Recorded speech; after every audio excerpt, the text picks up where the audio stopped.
Hello! I know this is not my usual content, but there's just so many questions about batteries. So I'll just go right into it and hopefully we will learn something in the process. Disclaimer, I am not a battery expert. This is from my experience with no bullshit. I fly long range FPV with purpose to make interesting video or to have fun, not to fly the longest possible or the fastest.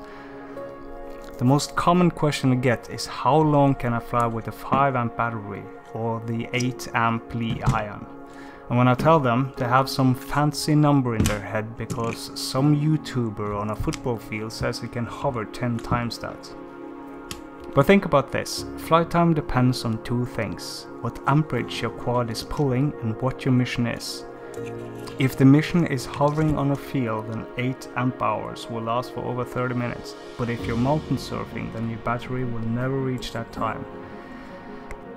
If we talk about the amperage we are using, then this might clear some things up.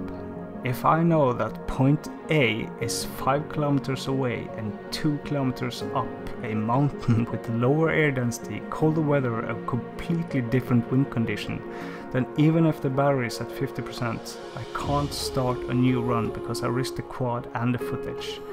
Conditions change all the time and I've seen the wind change direction while flying many times, so I almost always land with a good chunk of battery left. If I do some math ahead of time, then I can say that if I hold 50 amp per hour, which could be what I need to hold 90 kilometers an hour, then the 5 amp hour battery will hold for 6 minutes, or 5 if we're taking care of the battery. I also know that the climb is the hardest part and getting back is usually the easy part, unless we have headwind. And if I see that I pull 80 amp getting up to the high point, and I use 10 amp keeping speed down again, then we can leverage that out. This means that to keep everything safe, we need to set the timer for 8 minutes, and if I take it easy, then 12 would do.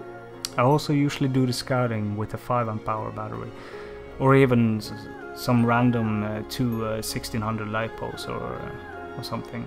The actual run I usually do with the Li-ion at a slower pace. So this gets us into the Li-ion.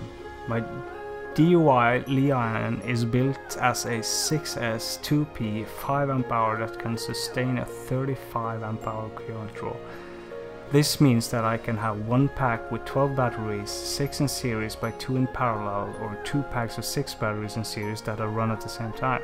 The cell is the Samsung INR 21740T, and I chose it because it is rated for 35 amp or 45 amp burst, so I can hold 70 amp without damaging the battery.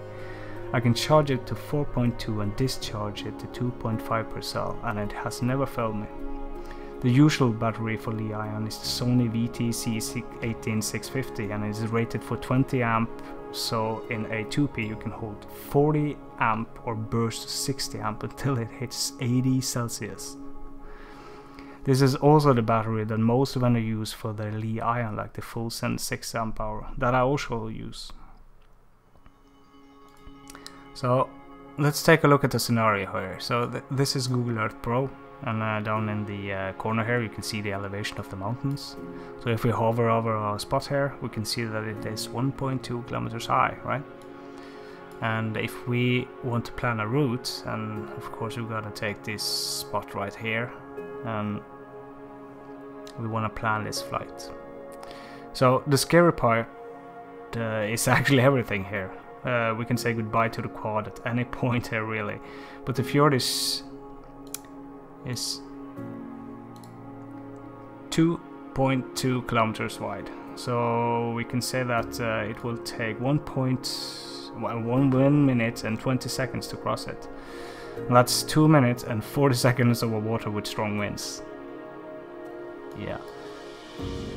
If we clear this, we can go back and we can add a route and we can check out how long this actually is. And we're going to dive down here and we're going to go back down again there.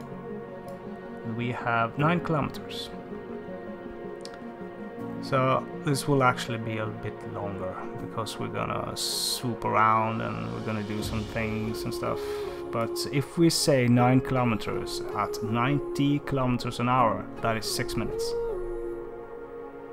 And if we say that we also have crosswind here, and we might have a headwind, either way, and there might be winds up here, it might be cold, the battery might suffer, we don't know. So if we're flying with a 5 amp hour battery and pulling 50 amps, and we know that pulling 50 amps will leave us with 6 minutes flight time, then we actually have to keep that running the entire flight with no sightseeing. We can't do any deviation, we can't have anything unforeseen. That is just what we have, and it's over. So what do we do then? We actually wait for a nice day, but other than that, we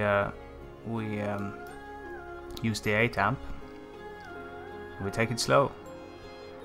We take it really slow over the fjord, and about this point right here, we start descending and try to take the ridge here. And if we get up here with reasonably good capacity, then we can have some fun over here and do some things. And the trip back should be fine, unless there's something bad happening. I hope this answered some questions you might have, and that it's not just a set time for how long you can fly. And I hope you liked a little diversion here about batteries. If you have any questions or you want me to address some other topics, just hit me up in the comments and I'll try the best I can to answer. And so I guess that's it. Have a good day and a good new year.